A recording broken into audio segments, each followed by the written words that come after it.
Welcome to the Money is Emotional podcast with Christine Luken, the financial dignity coach. In this podcast, we help you recover a positive and peaceful relationship with your personal finances. We do this by bringing together wise money management with emotional intelligence. Join us for this journey where we navigate our relationship with money as Christine Luken draws from years of experience and guest experts to help you get to the root of your money issues. Hello, my friend. Welcome to the Money is Emotional podcast. I am your host, Christine Luken. Today's episode is Your Job Exit Strategy. I am honored to welcome my special guest, Tania Brown. Tania is passionate about empowering women over 40 to get financially ready to transition to self-employment. As a certified financial planner and accredited financial counselor with over 20 years of experience, she has partnered with Fortune 500 companies to help employees become financially secure. However, it's Tania's personal journey from military to civilian life, from executive to self-employed, inspired by what she calls the performance review from hell, that resonates with most of her clients. Tania is a trusted voice featured in Forbes and Business Insider. She actively serves teens in foster care and enjoys seeking out the world's best chocolate. I also enjoy that as well. Welcome, Tania. Thank you for having me. Okay, so now I am super intrigued to hear all the details of your performance review from hell. So please tell us your whole story, including that. and of course, your background, like what brought you into doing this type of work with people? I would say it kind of been an evolution over decades. So I grew up poor, and it was never said, but for me, it was implied that the only people who had money were either lucky or corrupt. No guidance at all, never heard about a savings or a checking account. I decided to join the military, and I joined in the early 90s, which is 10 years ago, and please do not tell me any different. I will never tell you any different, sister. And back in the day, they would give out credit cards like kids get candy for Halloween. And I racked up a ton of debt. I do want to give context. I was really young. The bill came and I thought, oh, this is cute. And I just tossed it. Oh, Yes. Back in that time, if you missed a bill, they sent it to your employer, which in my case was my commander. oh no. I still feel sorry for him because I'm in there and he's like, did you do these charges? Are these your charges? I'm like, yeah. Did you get the bill? I'm like, yeah. And what about it? So his punishment was that I had to create a financial plan, if you will, to get out of debt and save. Didn't click. I was just happy that I got off easy. A year later, actually, my grandmother died. And because of his plan, I could afford both my and my mother's funeral expenses. That was the first time the dots connected, that the things I do today with money can be almost a safeguard for the people I love in the future. That's when the lesson stuck. So when I got off of active duty, because I have 2 phases to my military career, I decided to start working in banking, and I guess it stuck. So I worked in banking. I kind of transitioned from there, kind of had some jobs in between, got into the financial service space as an advisor probably in the early 2000s and have been doing it ever since. If you would had asked me 8 years ago, I was not the person who wanted to be a business owner. I was not the person who aspired. Loved the job I had at the time. But, like everything else, there are red flags that I was kind of ignoring. It was just a lot of travel. And on one instance, I had a consulting meeting to attend, but I couldn't because I was closing on my home. So I sent an email letting them know, hey, 6 weeks in advance. I'm closing on my home. I'm not going to be able to make this meeting.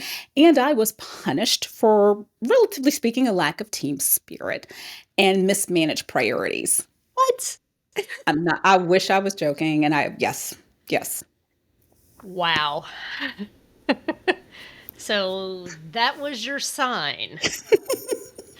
It is time to make the exit plan. 100%. It was time to make the exit plan. And I Oh. thought I had all of this experience. I'm already an advisor. I was a CFP. How hard could it be to start a business? So I thought I would ride off into the sunset on a unicorn. And I tell people it was more like a donkey with a bad sense of direction. And it was, oh my gosh. Like I think I told one person it was like I was like a hot mess with a blowtorch. I was all over the place. And what was interesting was it definitely was parts of the finances that I just didn't get when moving from employed to self-employed, but the Mm. mindset part was a part that I didn't get. And as my friend lovingly said, she said, self-employment is like a masochistic self-development experience experiment that someone chooses to perform on themselves. I actually love that, and I think I'm gonna steal that Yeah, because I feel like that has also been true in my case. yeah. Some of the things we learn, right? Not the easy way, the hard way. Absolutely. But at one point, so I was actually a relatively fast start, but here's the danger.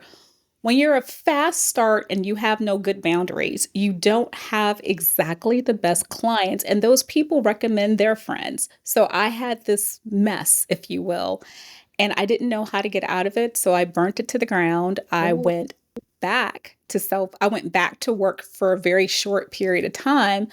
And I always say that to me, it's just interesting because when God wants you someplace, he will make sure you get there. So I Yes, ended you up will. doing job exit strategies. I just it just it I just started to get contracts, it started to happen, and that's when the link came together. So I used all the lessons learned from my experience. I started to hear the consistent things, the consistent mistakes, and I realized there is no real place in the market to address the rather unique aspects of the personal, the business, and the mindset shifts to move people from steady paychecks to unpredictable income. And I wanted to be that safe space to compassionately be there during that transition. And that developed into what is now what I focus on. Yeah, I love that. Well, and as you were talking, like different pieces of my own journey of self-employment were coming up where it was like, yeah, you just think, I mean, I thought like as soon as I left, like everything would be great and people would just be knocking down my door to hire me. Mhm. And unlike you, I didn't have a fast start, even with the wrong clients. But it was because I I self-proclaimed that I hated sales and marketing. Mm. Now, if I had somebody like you telling me like, "Look, honey, you're going to have to learn to love this if you want to be in business for yourself and be successful," because it took me a little bit Mm. to make peace with that. So yeah, but there's so many pieces of that transition. So let's talk about what are some of the misconceptions that people have about exiting their job for the world of self-employment, other than riding on the unicorn? Um, I was recently answering this question, not thinking on what's on the other side of the quit. People Mm. are burnt out, people are frustrated, but they don't take a step back and really think about what do I want the self-employed life to look like? Because what you want that life to look like, it dictates how much living expenses you need. It dictates your business model. It dictates your clients. It dictates your pricing. And I'll give you an example. And I'm in the South, so this is just to bless your heart. We had a heart of gold. But she wanted to work 3 times a week, 15 hours a day, and I was like, "Well, who's your client?" I want to be able to do one-to-one coaching for lower income working moms. And I told her, okay, let's unpack this. Your lower income working mom, I think, is a fabulous choice. Do you think she is going to be available between the hours you actually want to work? Because she only wanted to work from 9 to 1, 3 times a week. Then I asked her, okay, based on the one-to-one business model, and she was like, yeah, and I think I want to charge $10,000. And I said, okay, if we're talking lower income working mom, maybe she's making 60, and I think I'm on the high end, maybe Yeah. 70,000. Do you think she's going to pay $10,000 for your services? It was, and I mean, to her credit, she came up with more of a contract model where she can contract with organizations to provide services. But that conversation steered her from what would have been headaches. Yeah. Yeah. Because she would have been attracting all these ideal clients and then realizing none of them can pay me. Or she's operating a nonprofit. Yeah. Which is even worse. Absolutely. So I would say that's the big one. Also, the money management skills that that makes you great when you're employed may not translate into when you have unpredictable income. So here is what I find. I would say my average client typically makes more than average Mhm. in a higher position. So what I find oftentimes is their higher compensation has almost compensated for them not really paying attention to their finances. So they're kind of like, look, as long as I have money going towards savings, as long as I have money going towards my 401k plan, what I do with the rest is fine. If they overspend on credit cards, universally they have a bonus comes up, they pay them off. From the outside, their behavior looks good. But I'm like, we have no bonus to come to the rescue when you overspend. And we don't have this huge flush of income to close the gaps if you want to spend $400 on coffee or $200 on something. So Right. we actually need to understand your spending to understand what living expenses you need because this is pulling out of your savings. And I find that sometimes a shock that you have to think differently about managing your money because you are managing this to survive your savings until your business income kicks in. So that mindset I find sometimes is not there. Mhm. Yeah, and I'm sure you probably help people with this, and Yeah. I don't know how they come into your pipeline. Do they come in, like, when it's probably ideal that they're thinking about starting the business versus like, "Oh, crap, I've already quit. Now how do I do this thing?" But or all phases. Yeah. Because one of the things that I always tell people is you want to give yourself as long of a financial runway as possible, and have that cushion because I feel like it's glorified in movies and TV shows of like the Jerry Maguire moment where you just walk out and you're like, "Who's with me?" And everybody's like, "Crickets." Right, but we celebrate that, you just like you walk out because the boss is a jerk and you just burn your bridges and start the business. That's to me is like one of the worst ways to start a business. Yes. I have often told people guessing and leaping, it makes for a beautiful social media post, but it is a lousy financial strategy. So I have something called the SAVE method, and it's a method I walk through people with how to think about savings because the save 6 months is helpful, but it's incomplete. So Mm, I always say the S is kind of set your target living expenses. So this is where you have to know where your money is coming or going, what this transition budget look like, because it's going to be that monthly budget times whatever amount of months you want covered. So yeah. I have the person decide. A lot of times, 6 months or the longer they choose, the better. But I'm like, at least choose an amount. Well, Yeah. then on top of that, we have to begin to kind of assess your business expenses because if you're not bringing in income, your business expenses got to get paid out of this pot of money. So we Yeah. have to have a buffer for that. Then I have them Mhm. kind of evaluate their risks. So I'm a big believer that unfortunately, life does not stop lifing because you have a business. So that means, for instance, within a few months of quitting, a pipe in my kitchen burst. Oh, geez. But I pre-planned my deductibles and I already had them saved as part of my plan. So at the minimum, Mm, your deductibles should be in there as a consideration.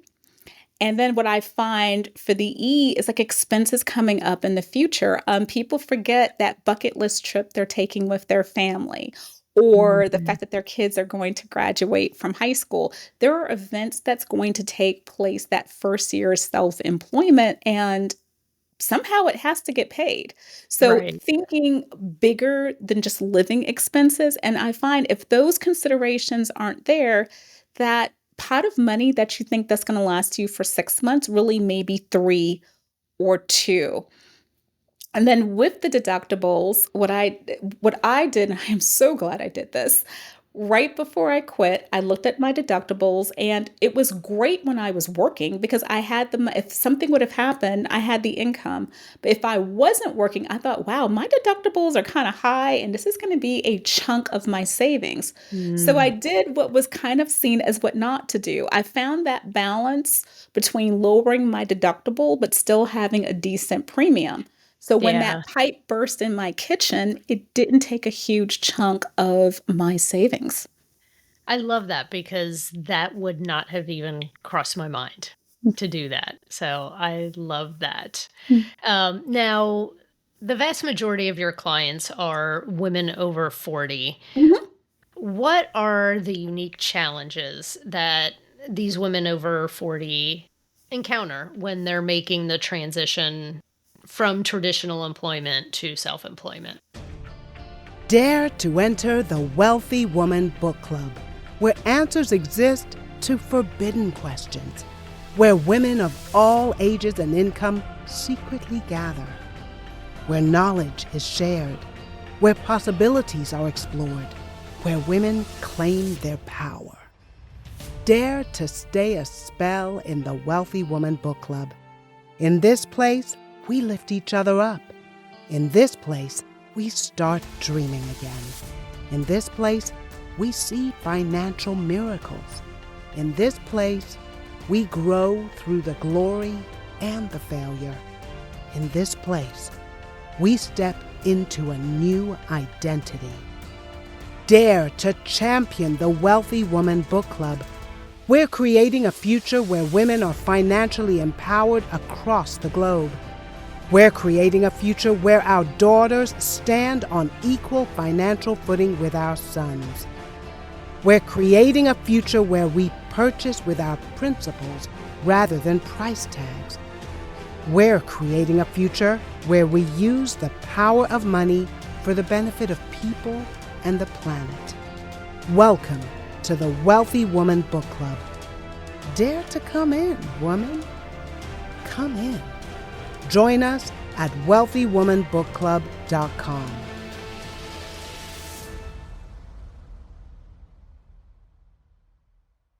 It's a combination of both. The mindset is one. You Mhm. have had decades of your success formula that's worked for you. So to me, switching it from perfection to progress, Mm. for the first time for a lot of my women, they're doing something they're not good at. No one is good at starting a business. We all suck. But Thank when you you for saying that out loud. Like, when you start, you're gonna suck. you're Just gonna suck. like, just plan on it. Thank you. But when you've been successful for so long, that's a hard one to bear. So I Mhm. find that mindset is a big one. Um, our bodies don't work quite the way they used to. So the need for healthcare and thinking it through, because sometimes Mm. I'll hear younger people say, "Oh yeah, I quit with no healthcare." I'm like, "Yeah, you don't have that option when you're 40." Right. We need healthcare. So one of the things, oh, this is a big one. I always tell my clients, get your healthcare appointments finished before you turn in your resignation letter. Because I've had a few that did not do that. And when the results came back, they needed surgery or they Oh, needed no. more services and they had already resigned. Mm, We don't have that luxury in our 40s yeah. of being able to do this. Financial security looks different. A lot of us have homes at this season. A lot of the kids are getting ready to graduate. So, giving yourself permission to say, I may wait a few years until my kid is out of college. I tell people there is no shame in putting this off. Mm-hmm. Yes. Being open to different bridges to self-employment, it may be choosing a job that's aligned with the type of work you want to do. So that way you're a step closer. It may be a drop in salary, but it's no salary. It may be going to part-time work, so you don't need as much savings Mm-hmm. because we have more stuff. Like when I hear these younger people that quit, yeah, they don't have a mortgage. They don't, it's like, so we have more we want to protect. Insurance becomes important. As I mentioned before, just double checking if you have an automobile, double checking your deductibles to make sure, or your insurance to make sure they're doing what they're supposed to be doing for you. Yeah. No, I love that. And, I always encourage people if you're thinking about starting a business, start it as a side hustle first. I Yes. mean, I did financial coaching for profit, started my business part time, and I did it for 2 years while I was still working as the vice president of HR and accounting for my Mm, family's business. And so I would coach people in the evenings or mm, on weekends. And that's when I realized I really wanted to be doing it full time. And I think that's part of it too, is doing something like that allows you to test the waters. And whether yes. you're working your business part-time and a regular job part-time, or I mean, for me, it was like full-time job plus side hustle. Um, but I really needed to know that this was viable, that people would actually pay for this. Because when I first started, I was like, how are these broke people going to pay me for financial coaching? Now, of course, that was back in, 2010, when there weren't financial coaches everywhere the way there are now. So, um, I would love for you to tell us a story of one of your clients and how she successfully transitioned into self employment so we can kind of see, that there's a lot of different paths that this can take. Yeah, I can go over a couple. So with one path, she came and initially she was like, I can't do this. And just, I think not seeing what the possibilities were. So the first thing was it was a couple of tweaks to her finances to realize that one, she could live off of less than what she thought. So for her, step one was realizing how much money she actually needed. I think sometimes we really don't think about that. So it looks like this huge monster. So getting to that number was part one. Once she thought, okay, I can we started planning then for her savings. In this process, there's a whole bunch of things going on. In the middle of this, one of the things I encourage her to do is go out there and find some people to talk to. Like, Yes. you don't even have to pay for it, but if you're going to do this, make sure you actually want to coach. Because most of the women I work with want to be coaches and consultants. I'm like, just have conversations. You don't even have to get paid at first. Just have the conversations. See if you want to do this, and then see it as an experiment. So as she started to do it, what she thought she wanted changed. So the Mm. client she thought she wanted to serve, she's like, I don't think I want to talk to these people. Well, that's good. Let's figure I was that like, out you know now, that. right? So it gave her time to think Mm. about the people that she wanted to serve. And Mm. then she was like, how am I going to do this? And I said, based on the company she worked with, I knew the people there. I was like, I bet if you ask, you can go part time or be a 1099. And she's like, no, I can't. And we went back and forth for months. Finally, she asked, they were like, no problem. So All this time, she's slowly beginning to meet people. She cannot see a financial bridge to do this. We got her savings up. She was able to bring in just enough in the consulting business and in the 1099 part to help cover her expenses. So she was able to take the leap. But Yeah. I want to make it clear, it was months of planning. And I tell people the second the idea sprouts and you're halfway serious, please come find me. Because the Yes. further out we can go, the more we can work with her. So Mhm. simultaneously, we are getting her to start thinking about her transition budget, and I get people to test drive it. So if you Mm. think if you live off of 10,000 and you think you can live off of 5, I'm like, fine, we're living off of 5. See how you feel. And then sometimes that living off of less can be triggering, especially if you grew up poor, because for the first time you have to think through it. I'm like, let's get those emotions out the way before we're self-employed. So we're Yes. doing that on one end. We're building her savings. We're reviewing her benefits to make sure, like I am like a detective. I will find something in your benefits that you can use to help you towards your goals. Let's maximize everything. Let's create a strategy. Let's strategically time everything from when you get your bonuses so we're not faced with a huge tax bill either. So we do Mm. that as well. On the other side, she's meeting people. And what I had her do, again, I would not say I'm a business coach, but you sometimes overlap.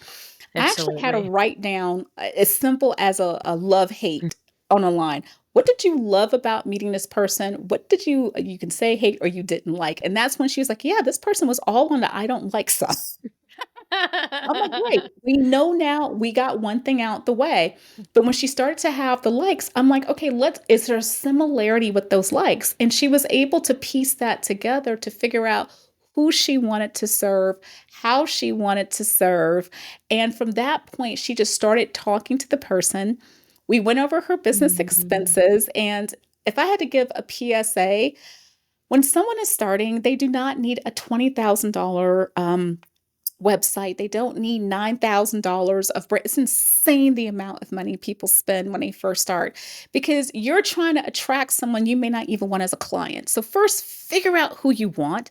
Choose the Mhm. cheapest of everything because in the beginning, you're figuring out what systems you like, what systems you don't like. And if you buy an all in one package, you're stuck in their system whether you like it or not.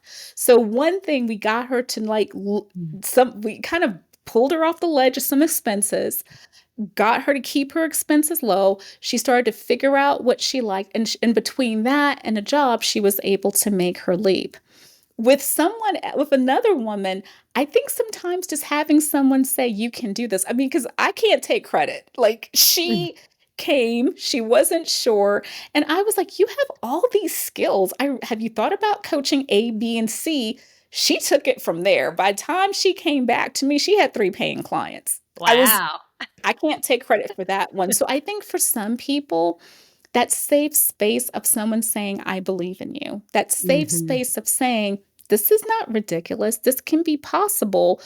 But it's not only, I think, helping someone figure out the right thing to do, is doing the right thing in the right order because it's so overwhelming. So we're like, let's just do this in baby steps. But that person, all she needed was the slightest push. Yeah. Well, yeah, and there were so many different things that you brought up there as far as, when you get started in your business, you're right, you don't need the Cadillac of websites when you first get started. But there is a point in time when you do need to upgrade, right? You know, 100%. and that was something, when I got my first like real website, it was just it was like I knew I needed that quality. I was like the world's best kept financial coaching secret. I was so great at what I did, but when you looked at my website, it was just like, wah, wah, wah. Yeah. And so, there are times in your business when you do have to make that leap, but you're right, especially in the beginning, get the tools you need. Yes, spend the money you need to, but and there's so many people out there who are selling these huge packages Yes. and these, these big branding things, and it is easy to get sucked in to the glamorousness of all of that. But by having that guidance Mhm. of, let's look at your personal expenses, but also your business accounting. Very much so. And, I know that I had a huge leg up on a lot of entrepreneurs Mhm. because my background was business accounting. Yeah. I struggled in the sales part of Mhm. things, and that was really my big learning curve in my business. But there are so many people who I have coached, and I'm sure you have coached, where it's like, they're super great at getting sales in the door, but their business accounting is a hot mess express. It is challenging. So I do get them to think about spending. So I have like this income statement of just kind of where you put how much you're bringing in and then your expenses. And I created this grid because I want them to think about it strategically. So Mhm.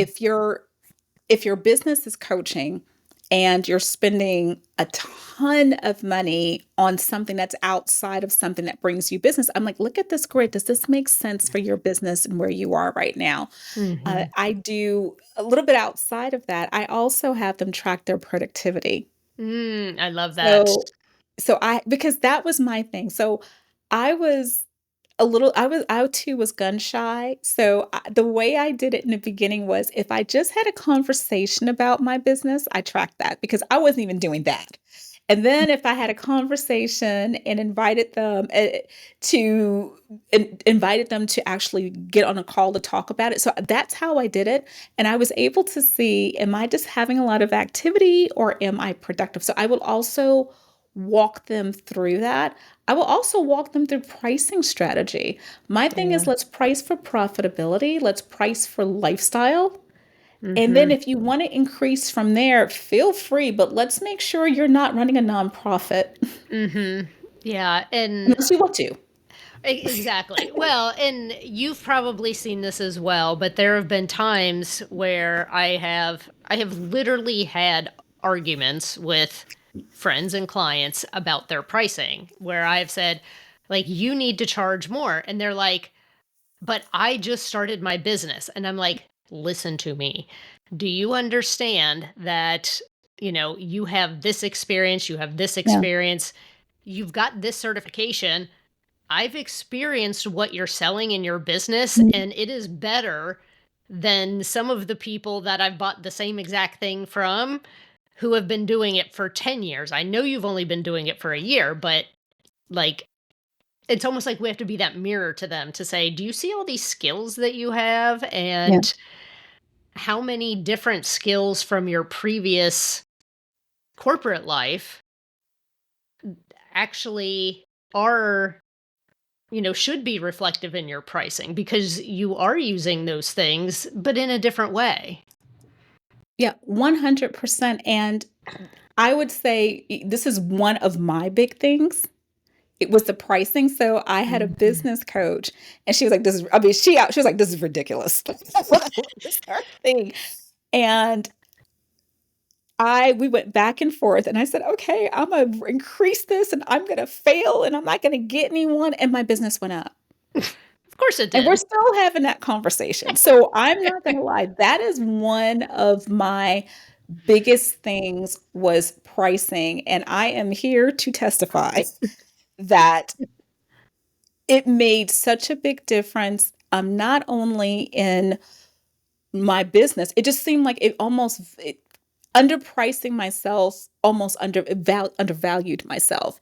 When I Yes. went up one, no, and I think I went up by like 50%. It was a pretty big jump. No one Mhm. blinked an eye, which I was like, wow. Yeah. But I saw myself in a different light. And that Mhm. was the part that I didn't expect to see. And Yeah. because people were like, yeah, you were worth this. And I was like, you're like, well, I wish you would have said something earlier. Oh my gosh, I love that. Yeah. Well, and I think many times, and this is how I started, I just basically looked at what I used to make on an hourly Mm, basis even though I was salary in my other job, but it Yeah. was like, okay, well, if I work this many Yeah. hours a month and then I put a premium on it because I knew, okay, I was going to have to pay my own taxes and all of this stuff. And when I first started, I settled on $50 an hour because I would charge $75 for a 90-minute session. I wasn't And even that high. Just so saying. yes. Yeah, but here's the thing. It's like it's not the hour that you put in, it's the Mm, value that the client's getting out of that. And that is such a huge mental shift that you have to make when you're coming from a traditional yeah. employment position, unless you've been in sales. I think some people who have come from a sales background where they're making a commission based off of how much they've sold, that they kind of get that value. I'm giving X amount of value, so I get a piece of that value. But for most of the rest of us, we got to figure that out. Very much so. But I would have people like I thought my prices were insanely low and ridiculous. And I thought nobody's going to price themselves as badly as I did. And no, people have met that one. And I'm like, you can't live off. Like there's no way to live off of this. Hmm. So just breaking down for them, like so when I do pricing strategy and and I kind of use a model from one of the business coaches I had because she was amazing. And one of the things she mentioned was, well, Tanya, where are you in this? And I was like, well, what do you mean? And she was like, you wear two hats. You are the employee and you're the employer. So your time as an employee needs to be in this. So if you're spending 2 hours with your client, a half an hour on preparation, you want to pay yourself $50 an hour, then for every client you have, that's 150 out of pocket. And I didn't think about that. And I didn't think Mm. pricing myself like that from the start also makes sure if I want to grow the business and bring in other coaches, I'm already priced for that.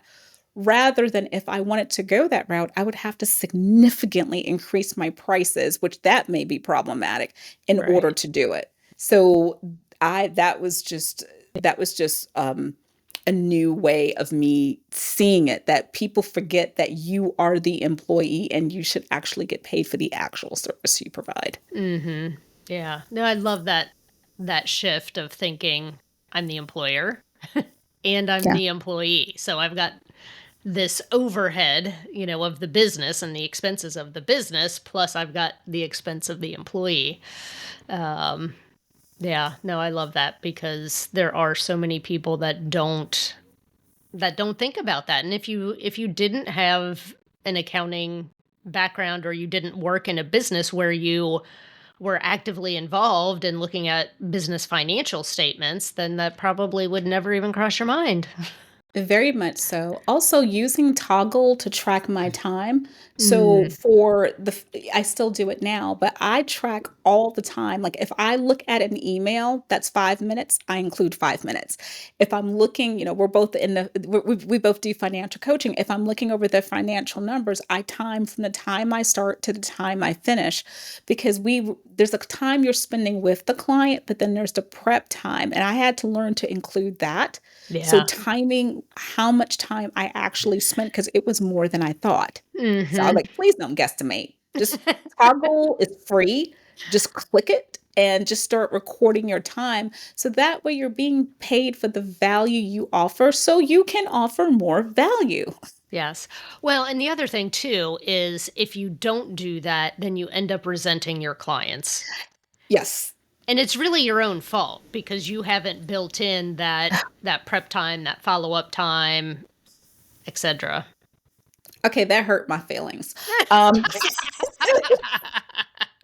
I because love I you. yes, if I'm honest, Ah. I didn't know what the emotion was, but no, you're right. I was a little not happy, Yeah, but I didn't realize I was so grossly undercharging. I felt used, but it wasn't their fault. It was right. my fault for Yeah. not charging what I should have been charged for the service. But the underlying emotion is I'm doing this. I could barely make a living. Well, I could barely make a living because I'm not charging what I should be. Yeah. Yeah. Yeah. What are one or two nuggets of wisdom that you'd give to the woman who desperately wants to exit the 9 to 5 and do it in the best way possible? The first thing I said, please, oh, please, one, don't quit without a plan. And when you're planning, think about the self-employed life you want first. Be honest, and this is the part that's tough. Evaluate why you are where you are. I know I could say a lot about my performance review from hell, but if I'm honest, I didn't put up the boundaries I needed to put up. Yeah. Because if you don't do that, you will recreate that in your job and you will recreate that in your business. You will have, like I did, a bunch of clients and I had no boundaries. Yeah. So think through that first to actually go. I know it sounds so basic. Even if it's free, do the work you're thinking about doing, because it would be horrible to do all this planning, quit, and then decide you hate the job. Yeah. Even if you have to, if you can volunteer at your church, which they need volunteers in everything. So I'm sure you can probably find a volunteer that's adjacent to what you want to do. Yeah. Go meet those people. I would even prefer, even if they charge little, I would prefer if they actually start taking payments, because getting comfortable asking for money, that was the other thing. I had a few clients that realized that they loved what they did, but they didn't like charging people for it. And I'm like, it's okay to do this voluntary. Yeah. But they didn't know that. So there's doing it and knowing you like it, but if you're in a for-profit business, you have to charge enough to get paid. Yeah. Well, yeah, it's deciding, do I want this to be a hobby or do I want this to be a business? And I love that. And something that you said just triggered, there was a friend of mine that I used to go to church with ages ago, and he swore that he wanted to buy a car wash as a business. And he's like, that place is a gold mine, blah, blah, blah.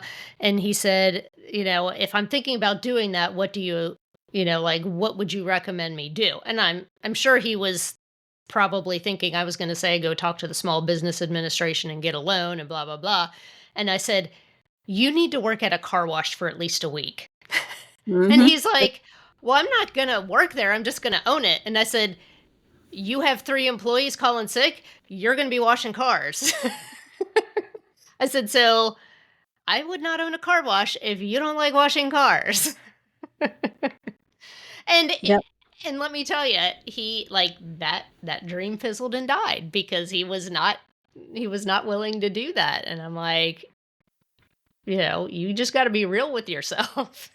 Yeah. And if I could slide in a third, prepare for things not going as quickly as you think. And I'm sure you see this too. Yep. People think, granted, I kind of was one of them, I'm going to quit my job, sit there, automatically clients are going to come to my email box, make appointments, figuring out your messaging, figuring out who you want to work with, figuring out how your offers, figuring out how to sell your offers. This takes time. So it's going to take longer than what most people think to build the business. You're going to make mistakes. And if you have a strong enough foundation, those mistakes may slow you down, but they won't derail you. So I always say the purpose of the plan is to make sure when the mistakes happen, they're not catastrophic to your dream. Yes, I love that. Yeah. And, it is an evolution. Like if I look at how I ran my business and the types of clients and the different things that I was doing to bring income in back in 2012 when I went full time, completely different. Yes, I'm still coaching, but it looks different, and it's supposed to. It's natural for your business to evolve and to change. Absolutely. Well, Tania, I think you and I could talk for hours, but Yes. we don't have hours. But thank you so much for coming on the podcast and sharing your wisdom. Where is the best place for people to connect with you? Thank you. Best place to connect with me is www.Tania P. Do not forget the P, because there's 8 billion Tania Browns out there. TaniaPBrown.com. Well, and we will have your links in the show notes as well. Thank you. Well, my friend, this is where I leave you for today. If you enjoyed this conversation, please leave us a review. It helps other people to find the Money is Emotional podcast. And if you're not a subscriber yet, what are you waiting for? Hit the subscribe button and you'll be notified when a new episode drops. My free financial dignity community is now open. It is the place to be if you want a safe and supportive space to talk about money and mindset with others who are on the same journey. See the link in the show notes to join us now. Until next time, this is Christine Luken reminding you that you're good enough, you're smart enough, and gosh darn it, people love you, including me. Bye for now. Thank you for listening to the Money is Emotional podcast. To get in touch, visit our website at www.christineluken.com or drop us a line at hello@christineluken.com. And don't forget to click the follow button to be notified when new episodes become available. The information covered and posted represents the views and opinions of the guest and does not necessarily represent the views or opinions of Christine Luken. The content has been made available for informational and educational purposes only. The content is not intended to be a substitute for professional investing or tax advice. Always seek the advice of your advisor, tax professional, or other qualified financial professional with any questions you may have regarding your personal finances.